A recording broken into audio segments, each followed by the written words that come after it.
Hi, this is Cy Hobbs from FreeSource. Today I would like to show you how to set up an Airtable with a small set of data and pull that data into a Google Apps script. First, what we'll do is we'll create a new Airtable table. So I'm in an Airtable base called Workspace Tests. I've actually already created my table here. To save time, if you wanted to create a new table, you're just simply going create a blank table. And then I've added a text field, another text field for the stock keeping unit, the SKU, and I've added a field for category. Airtable also has an internal ID for each one of these records, and we're not really interested in that. We're interested in the SKU as the unique identifier. So we'll jump straight into creating our script. I've got a directory, a folder in Google Drive. I'm going to create a new app script.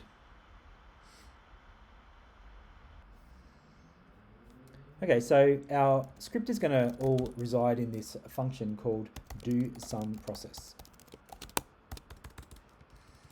Outside of this function, we're going to manage a couple of values. The first one we want is our Airtable token. So it's going to be called a personal access token, which is what Airtable calls it.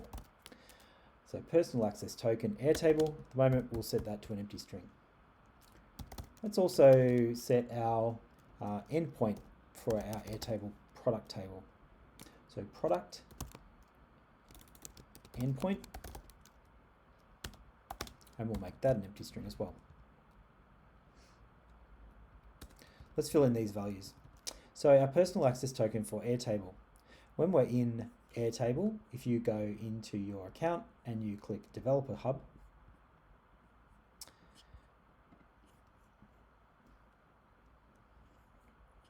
you have the ability to create a token. I'm creating a read-only token, and that limits the risks of if that token was actually shared. Limits what people can do with the token.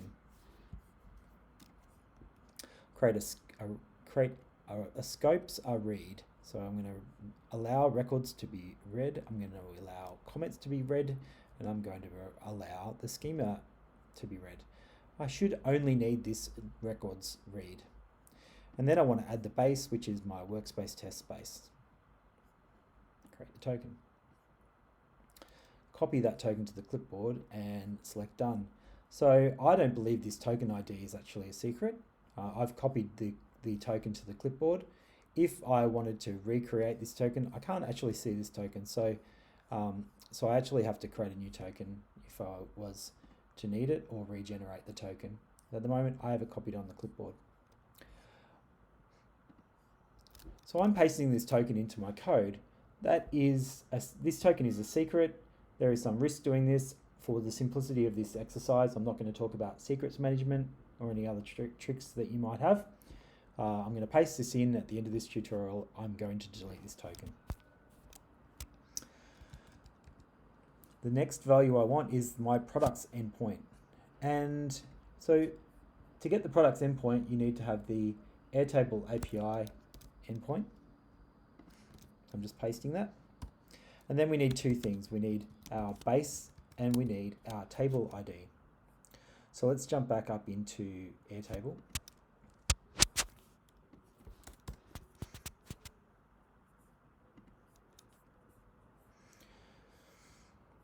The base name is this app code, and the table is this table code. So we have app, tbl, and you also notice viw. That is the name of the view. We don't care about that for this. We only want the app and the table. So let's copy those values.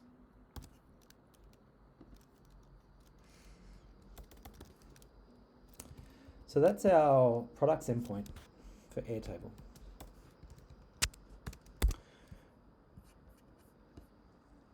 We're going to set up some variables at the top of this. We're going to set up a paging variable. Now, by default, Airtable will want to restrict you to 100 records per call. It's not strict, but if it does start restricting you, then you want to be set up for it. So This is the default value, so I'll leave this at the default value for now. We also want to build up our result, which is our products lookup. So that's going to be an empty object at the start. We're going to use a results array to collect the results from the endpoint, and this will be related to the fact that we will page this at some point, so that we'll need to combine multiple results into one. So we'll need to call the endpoint multiple times.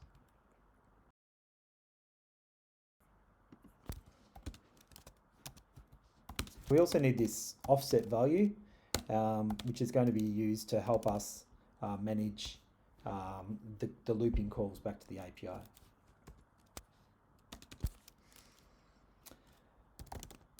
The next variable that we want is a variable that defines the options, the HTTP options that are going to be passed to the endpoint. So we're going to have, our method is going to be get, and then we need to pass some headers, because in the headers we need to pass in the token.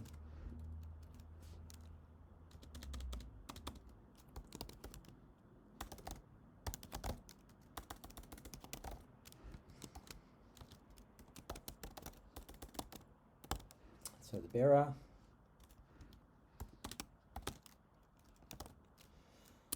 is our personal access token.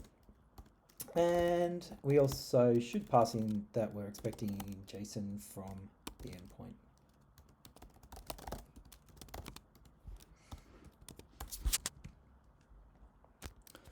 Okay, we're part of the way there to making our first call.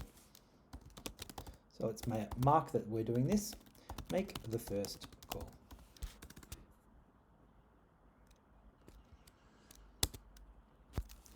So because we want to page our results, even though at first we know we only have 3 records, but we're going to page our results, we need to pass this page.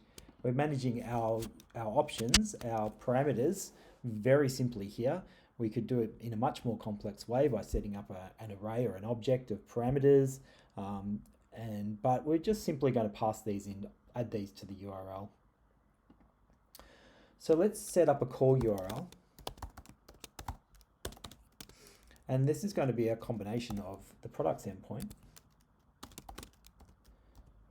and the paging parameter. So we actually don't need any slash there. And the paging parameter.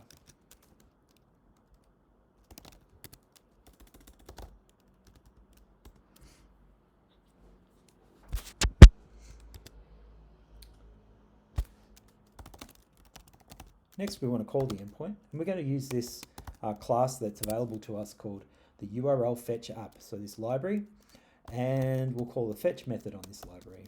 We'll pass in the call URL. We'll pass in the HTTP options.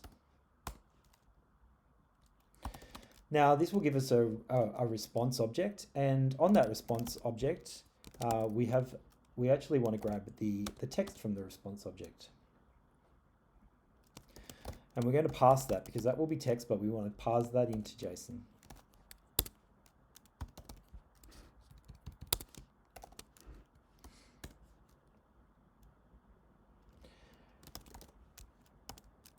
And then the first set of results we'll get is from that response JSON.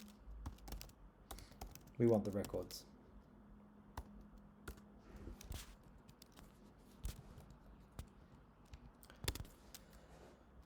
Let's give this a go. Let's see what results we get making this call.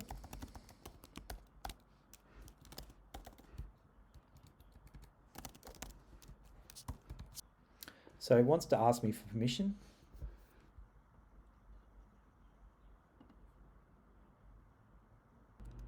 Okay, I've just noticed an error in my script. I just need to add an S to headers, and we should be able to do this now. Okay, so we're calling this API endpoint. We're passing it these headers, these HTTP options, and then here is the raw results. So you see that we get an array, and each item in the array is an object, and the object contains the ID of the record, the created time of the record, and then passes the fields of the record.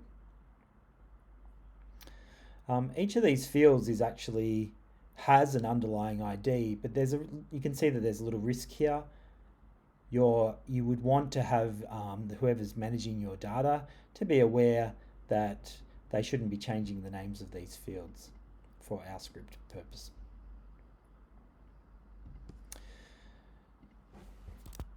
So now that we've got our results, let's turn this into a paged script.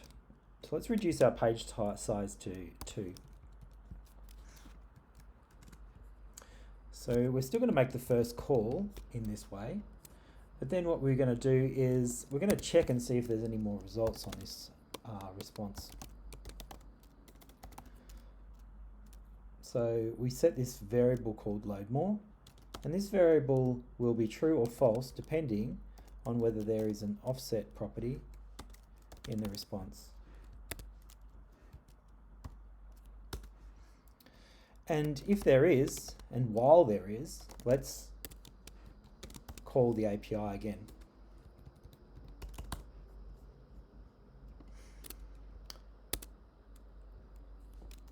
So now we're going to set up our offset value, which we had to false up here just to initialize it. So now we're going to set our offset to be an offset token that's passed back from Airtable.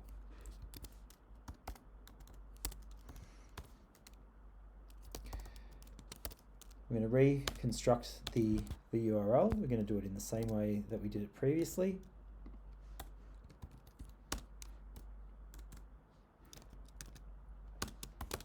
However, we're going to add onto that the offset token.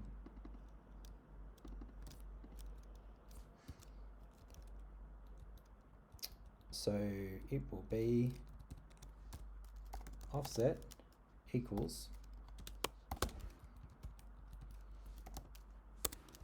Okay, so we know this one works, so let's stop logging there. Let's start logging here. Console.log our core URL.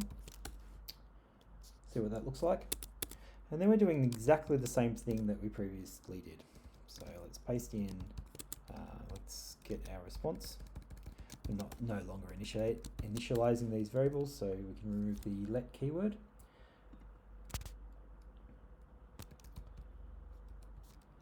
And finally, let's get the results. Now, instead of overriding the results, we need to concatenate the results. So results is an array. An array has the concat method, and we concatenate the new set of results. And then to finish that off, we need to check for our load more again. So we have a new JSON response. So let's check if it has an offset property.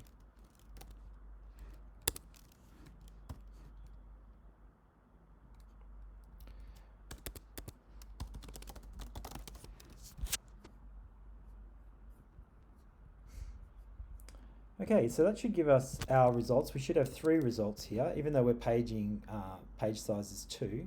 So let's just console log our results. We also should see in our console logging, we should see the new core URL with the offset value on it.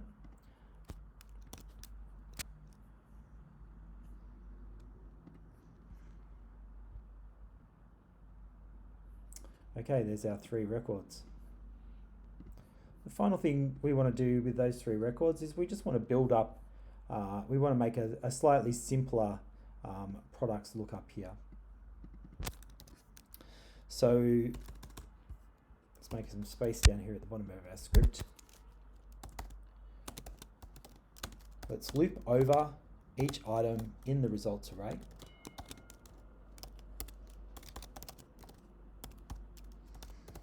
Okay, pretty standard. So we'll take we're going to add to our product's lookup object. So products a lookup, and let's use the SKU as the key, as the object property. So it's results I dot fields SKU. Okay, so that's going to be the property for the object for the record, and then the values for the record. Let's put in the original Airtable ID. Let's grab our product name.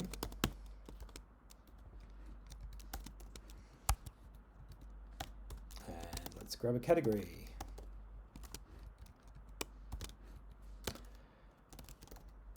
The Airtable ID will be on the results, just simply as an ID property.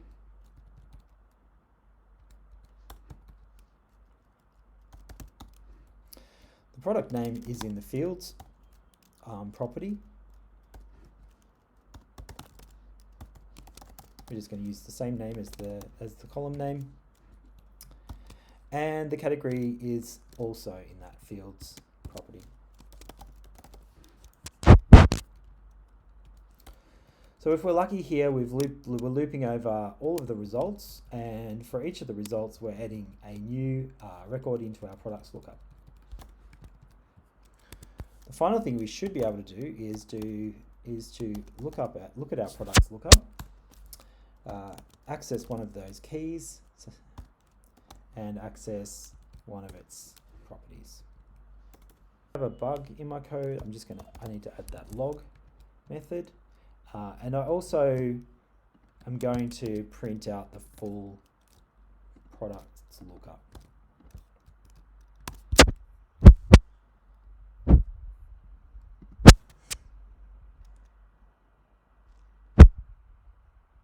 Okay, so this is we can see here our subsequent call with the offset value. We can see here the raw results that were returned. There was 2 results, and then another result was concatenated. And we can see here our restructured products lookup, where we're using the SKU as the key. And then we've tested our products lookup, and we're looking at the value of one of the SKUs, the product name of one of the SKUs.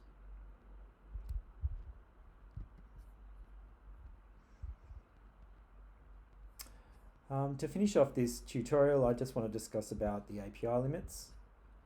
So we haven't added any sort of caching here. So every time you want to make a call to Airtable, you're going to be hitting the API twice in this case.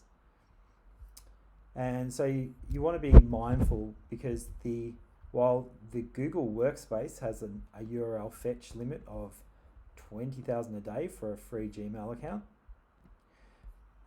the Airtable only has 1,000 calls per workspace per month. So I haven't included in this tutorial any kind of caching, and I'll do that in a future tutorial, but I just want to make you really aware of those API limits. So that's all for now. In a future video, I'll show you how to cache the response. Thank you.